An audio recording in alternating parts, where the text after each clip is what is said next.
Welcome back students. तो अच्छा, हम बात कर रहे थे कस्टम की। ठीक है, तो स्टूडेंट एडमिशन जो है बेसिकली स्टूडेंट्स के अंदर जो है, यहाँ पे मैं बता रहा था क्या कहते हैं ये स्टूडेंट एडमिशन जो है। अब ये मैंने ना एक कस्टम वैलिडेशन बनाया है। ठीक है, तो उसके लिए मैंने क्या किया, अब हम यहाँ पे भी बना सकते हैं, लेकिन अच्छी बात ये है कि हम लोग एक अलग से फोल्डर बनाएं और उसके अंदर जो है जो भी अपनी हमारी कस्टम वैलिडेशंस हैं वो हम लोग वहाँ पे सेव करें। तो यहाँ पे आकर मैंने जो है यहाँ पे एक फ़ोल्डर बनाया जिसका नाम मैंने रखा कस्टम। ठीक है, और इसके अंदर मैंने एक फ़ाइल बनाई, क्लास बनाई, जिसका नाम मैंने रखा स्टूडेंट एडमिशन। ठीक है, तो ये कस्टम उसी से थी, इसी वजह से मैंने इसका नाम रखा स्टूडेंट एडमिशन के हिसाब से। ठीक है जी। अच्छा, तो स्टूडेंट एडमिशन अगर ये वाली कस्टम फॉलो करेगा जो मैंने डिफाइन किया हुआ है, अगर ये फॉलो नहीं करेगा तो क्या होगा, ये एरर मैसेज शो करेगा। अच्छा, अब स्टूडेंट एडमिशन जो है, ये जो मैंने कस्टम वैलिडेशन बनाई है क्या बनाई है, आए इसको देखते हैं। आए जी। अच्छा, तो यहाँ पे जो है सबसे पहले जो है क्या कहते हैं मैंने ना एक्सटेंड की है। ठीक है, एक और क्लास से वैलिडेशन एट्रीब्यूट है, तो यहाँ से मैंने ना क्लास एक्सटेंड की है स्टूडेंट एडमिशन के साथ। ठीक है, तो अब बेसिकली ये हमारी पेरेंट क्लास हो गई, ये हमारी चाइल्ड क्लास होगी। ठीक है, और ये एक्सटेंड का यहाँ पे कॉल करने के लिए हमें कॉलन की ज़रूरत होती है। ठीक है। अच्छा, अब इस वैलिडेशन एट्रीब्यूट के अंदर हमारे पास पहले से एक फंक्शन है इस वैलिड के नाम का। ठीक है। अच्छा, अब मैंने यहाँ पे एक फंक्शन ओवरराइड किया है, इस वैलिड को फंक्शन को ओवरराइड किया है। इसकी जो टाइप है वो मैंने रखी है बूल हो गई, और ये ओवरराइड का कीवर्ड आपको लगाना ज़रूरी है, नहीं तो फिर एरर देगा। अच्छा, तो मैं क्या करता हूँ, इसके अंदर मैंने ऑब्जेक्ट पास किया और उसका नाम रखा वैल्यू। अब यहाँ इसके अंदर जो भी ऑब्जेक्ट है, मतलब वो स्टूडेंट वहाँ से जब एंटर करेगा तो वो एज अ ऑब्जेक्ट यहाँ पर आएगा, और इस ऑब्जेक्ट को मैंने यहाँ पे नेम दिया वैल्यू का। तो अब ये वैल्यू को क्या कर देगा, इस डेटा टाइम था इसको कन्वर्ट करेगा, और कन्वर्ट करने के बाद ये हमारे पास एडमिशन डेट में सेव हो जाएगा। और फिर हम इसको रिटर्न करेंगे, क्या तब रिटर्न करेंगे जब ये जो डेट है ये क्या हो, हमारी करंट डेट से या लेस हो या इक्वल हो। ठीक है, तो हमारा काम यही है कि हमने जो यूज़र ने डेट एंटर की है स्टूडेंट की एडमिशन की, वो या उसी टाइम की हो, उसी दिन की हो, या फिर क्या हो, उससे पहले की होनी चाहिए। ठीक हो गया, तो ये जो है बेसिकली ये मैंने आपको समझा दिया। ठीक है, तो ये था कस्टम वैलिडेशन। चलें जी। अच्छा, तो ये हमारा कस्टम वैलिडेशन हो गया। अच्छा, उसके बाद ये डिपार्टमेंट का मैंने एक और क्लास बनाई। ठीक है, तो डिपार्टमेंट को हम एक्सेस कर रहे हैं थ्रू डिपार्टमेंट, और ये जो डिपार्टमेंट की फ़ाइल है तो इसके अंदर जो है सिंपल जो है यहाँ पर आके कहते हैं सिलेक्ट डिपार्टमेंट है, और इस डिपार्टमेंट को हमने चेक नहीं लगाया। क्यों चेक इसलिए नहीं लगा कि हम यहाँ पे डिपार्टमेंट का जो है वो ड्रॉप डाउन बनाने जा रहे हैं, और उस ड्रॉप डाउन के अंदर पहले से ही क्या कहते हैं एक चीज़ कोई ना कोई एक चीज़ सेलेक्ट होगी। ठीक है, तो जब कोई ना कोई एक चीज़ सेलेक्ट होगी तो उसमें जो है हमारा एरर का प्रॉब्लम जो है वो नहीं हो सकता। अच्छा, एक और बात, ये जो हमारी क्या कहते हैं वैलिडेशन है, ये जो है सर्वर साइड की है। ठीक है, हम जावास्क्रिप्ट की साइट पे भी कर सकते थे, मतलब अपने PHP कोडिंग के अंदर या अपने इंडेक्स के अंदर जाके हम वहाँ पे कोड करते और वहाँ पे जावास्क्रिप्ट के अंदर कोड लिखते और वो करते।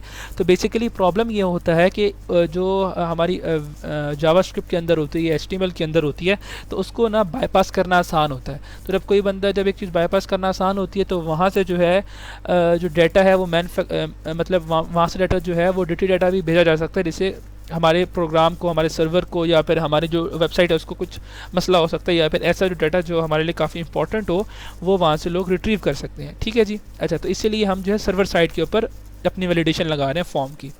अच्छा जी, तो डिपार्टमेंट का मैंने आपको स्टूडेंट वैलिडेशन का बता दिया। ठीक है, अब क्या करना है हम लोगों ने, क्या कहते हैं अब कंट्रोलर के स्टूडेंट कंट्रोलर की तरफ आ रहे थे, तो हम यहाँ पे कंट्रोलर बनाया। ठीक है, कंट्रोलर के अंदर अब जो ड्रॉप डाउन हमने बनाया है, ठीक है, जो ड्रॉप डाउन शो होगा तो बेसिकली उसको मैंने यहाँ लिस्ट में बना लिया, प्राइवेट है, लिस्ट है, सेलेक्टेड लिस्ट आइटम है, तो इसका मैंने नाम रखा गेट डिपार्टमेंट लिस्ट, और ये जो मैंने पॉपुलेट करवा दी। ठीक है, एक मैंने जो क्या कहते हैं डिपार्टमेंट का नेम रखा है वो कंप्यूटर साइंस है, एक और इलेक्ट्रिकल इंजीनियरिंग है, एक और मैकेनिकल इंजीनियरिंग है, सॉफ्टवेयर इंजीनियरिंग है, सोशल साइंस है।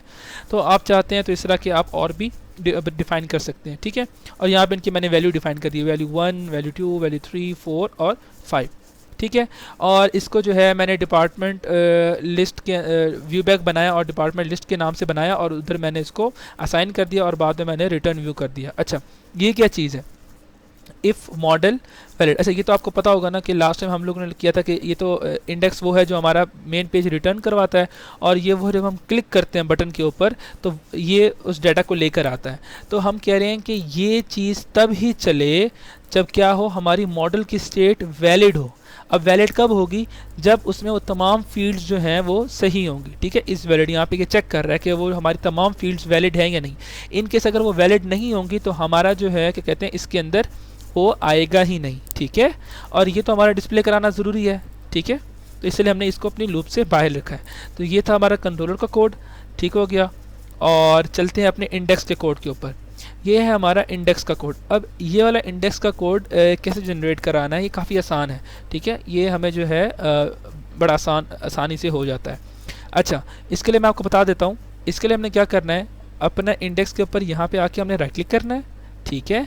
इसके बाद ऐड व्यू पे क्लिक करना है, ठीक है। इसका सपोज़ अब इसका यहाँ पे मैं नाम इंडेक्स है, इंडेक्स कर देता हूँ, ठीक है। और क्या कहते हैं इसको मैं नाम दे देता हूँ इंडेक्स 1 का। और टेम्पलेट हम लोग क्रिएट करना चाह रहे हैं, तो यहाँ पे मैंने क्रिएट के फंक्शन के ऊपर क्लिक किया। और मॉडल क्लास की भी आपने किस मॉडल के ऊपर बनाना है, तो यहाँ पे जो हमारी मॉडल क्लास है वो कौन सी थी, स्टूडेंट की क्लास थी, ठीक है। तो ये है हमारे पास स्टूडेंट की क्लास, ठीक हो गया। इसको हमने यहाँ से ओके ऐड कर लेना है। तो अब देखें ये इंडेक्स 1 के नाम से आया। असल में आप करेंगे इंडेक्स के नाम से, क्योंकि जिसका आपका बना हुआ था ये कंट्रोलर के अंदर हमारा इंडेक्स के नाम से बना था, तो इंडेक्स से ही बनाना है। बट मैंने पहले से बनाया हुआ था, इसलिए आपके ईज़ के लिए मैंने उसे इंडेक्स 1 के नाम से क्रिएट किया है, ठीक है। तो ये फाइल क्रिएट हो जाएगी आपकी, तो आपको पता समझ लगे कि इस फाइल को कैसे क्रिएट करना है, ठीक है। अच्छा, तो ये वही फाइल है, ठीक है। अच्छा, तो अब इस फाइल को जो है मैं डिस्कार्ड करता हूँ। बेसिकली ये सब आपको मैं बता रहा था कि कैसे क्रिएट होती है। अच्छा, तो ये फाइल जो है हमारी व्यूज़ में आ चुकी होगी इंडेक्स 1। इसको जो है मैं यहाँ से जो है डिलीट कर देता हूँ, ठीक है। तो क्रिएट का आपको समझ आ गया। अच्छा, तो इसके बाद जो है अभी हम इसको डिस्कस नहीं कर रहे, तो इसको आप कमेंट कर लें। और इस चीज़ को भी हम अभी डिस्कस नहीं कर रहे, इसको कमेंट कर लें, ठीक है। तो अब ये देखें लेबल फॉर जो हम लोगों ने मॉडल के साथ बाइंडिंग की थी, ये ऑटोमेटिकली हमें बाइंडिंग उसने करके दे दी है। तो बेसिकली हम लोगों ने लास्ट लैब में भी, हम लोगों ने उससे पहले लैब में भी, या फिर हमने जहाँ पे बाइंडिंग की थी वहाँ पे हमने लेबल फॉर यूज़ किया था। तो ये बेसिकली क्या कहते हैं उसने उसे क्या कहते हैं ऑटोमेटिकली उसने देखा और फुल नेम के उसने लेबल कर दिया। और ये उसने क्या कहते हैं क्या कहते हैं इसे क्लासेस यूज़ हो रही हैं, जिसकी वजह से जो हमारा व्यू है वो काफ़ी अच्छा आएगा। और एक और बात स्टूडेंट्स, मैंने वो फाइल जो है डिलीट कर दी। अच्छा, उसमें जो है ना ये चीज़ लोड तो हो जाती है, बट आपके पास ना क्या कहते हैं स्टाइलिंग होती है ना वो नहीं आई होती। तो उसमें ना ये वाली लाइन नहीं लिखी हुई थी, ठीक है। तो ये मैंने खुद से ऐड की है। और इसको ऐड करने का बहुत ही आसान तरीका है, जब हम अपना प्रोजेक्ट बनाते हैं तो उस टाइम ना यहाँ पे कंटेंट के अंदर ना हमारे पास सारी बूटस्ट्रैप की जो फाइल्स है वो आ जाती हैं, ठीक है। तो अब ये फाइल या तो आप इस फाइल को राइट क्लिक करें और प्रॉपर्टीज़ में जाके चेक करें, यहाँ पे ओरिजिनल में जाके जहाँ पे ये फाइल्स पड़ी हैं वहाँ जाके चेक करें कि इसका कोड क्या पड़ा हुआ है, कौन सा इसका पाथ है, तो यहाँ पे आके आप पाथ दें। नहीं तो बड़ा आसान तरीका ये है कि ये वाली हमने फाइल जो है इंक्लूड करवानी है, ठीक है। ये मैंने पहले इंक्लूड करवाई हुई है। चलिए हम इस वाली फाइल को इंक्लूड करा लेते हैं। तो इसको कैसे करेंगे, यहाँ से क्लिक करें, यहाँ पे लेके ड्रैग कर दें, तो ऑटोमेटिकली उसका जो लिंक है वो हमारे पास इसमें आ जाएगा, ठीक है। तो यहाँ पे जो मैंने फाइल इंक्लूड करवाई थी वो ये वाली करवाई थी bootstrap.min.css, ठीक है। अच्छा जी, तो ये मैंने आपको बता दिया कि हमने फ़ाइल कैसे ऐड करनी है। अच्छा, उसके बाद आप आ जाएँ तो बेसिकली सारी बाइंडिंग हुई हुई है, हमारा जो फुल नेम डिस्प्ले होगा। अच्छा, उसके बाद कहते हैं एडिटेड फॉर फुल नेम, ठीक है जी। ये वैलिडेशन मैसेज वाली जो चीज़ है वो शो हो रही है, ठीक है। अच्छा, क्या कहते हैं उसके बाद ये सारा कुछ जो है उसने ऑटोमेटिकली कर लिया है, हमें कुछ यहाँ पे करने की ज़रूरत नहीं है।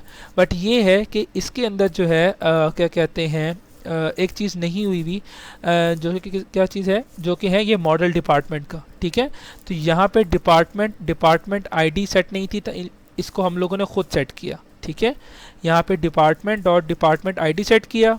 उसके बाद अब ये ड्रॉप डाउन है, ठीक है। तो आप नोट करें यहाँ पे कहीं भी ड्रॉप डाउन नहीं आया हुआ था किसी में फील्ड में, तो हम लोगों ने यहाँ पे खुद से ही drop down HTML drop down list for इसको रिमूव करके ऐड किया।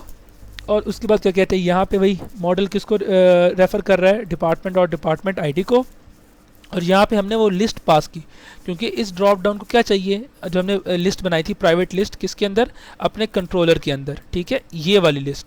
तो हमने उसे पास कर दी ये वाली लिस्ट, ठीक है, ये वाली लिस्ट पास कर दी, ठीक है। और ये हो गया।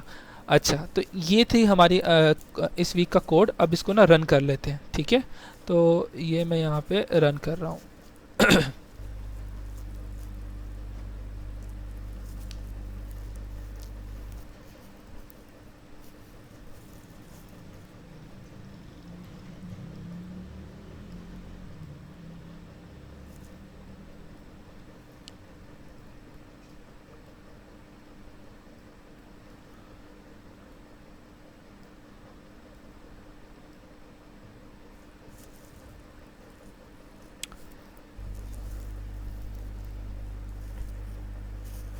तो स्टूडेंट्स ये जो है हमारा पेज लोड हो चुका है।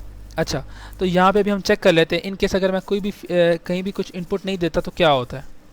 तो ये देखें, please enter the full name, please enter the father name, gender specify करें, ये करें। अच्छा, अब यहाँ पे देखिए मैं 4 एंटर कर रहा हूँ, ठीक है, जेंडर, और अगर मैं इसको अब सबमिट करता हूँ तो देखिए मुझे क्या देता है, उसने ले लिया। ठीक है, मैंने इस चीज़ का चेक नहीं लगाया था, मैंने सिर्फ चेक लगाया था किस चीज़ का, मैंने चेक लगाया था कि वो इसके अंदर रेंज के अंदर लाई करना चाहिए। ठीक है जी, तो फिर फुल नेम जल्दी से एंटर कर लेते हैं। मैंने अली अहमद एंटर कर दिया और यहाँ पे अहमद ख़ान एंटर कर दिया। जेंडर इसका जो है वो हम खाली एम भी दे सकते हैं। सिटी जो है वो हम रावलपिंडी कर देते हैं। ईमेल एड्रेस जो है वो अली अहमद कर देते हैं। उसके बाद स्टूडेंट फ़ी जो है वो कर देते हैं 25,000 और एज जो है वो हम इसकी कर देते हैं 24। एजुकेशन लेवल जो है वो हम कर देते हैं, इनका है जी 15। और एजुकेशन, अच्छा एडमिशन डेट, अब मैं आपको बताऊं, अगर मैं इसको सेट करता हूँ ये 28/6, ठीक है, ठीक है, तो अब ये आगे की डेट अगर मैं क्रिएट करता हूँ तो बाकी सब तो ठीक है, लेकिन कह रहा है मस्ट बी लेस और equal than the today's date, तो इसको सेट होना चाहिए। तो इसको हम जो है 2 दे देते हैं सपोज और क्रिएट करते हैं, तो ये जो चीज़ है हमारी क्रिएट हो चुकी है। तो ओके स्टूडेंट्स, ये था हमारा इस वीक का टास्क। इंशाल्लाह मिलते हैं नेक्स्ट वीक। ओके, अल्लाह हाफिज़।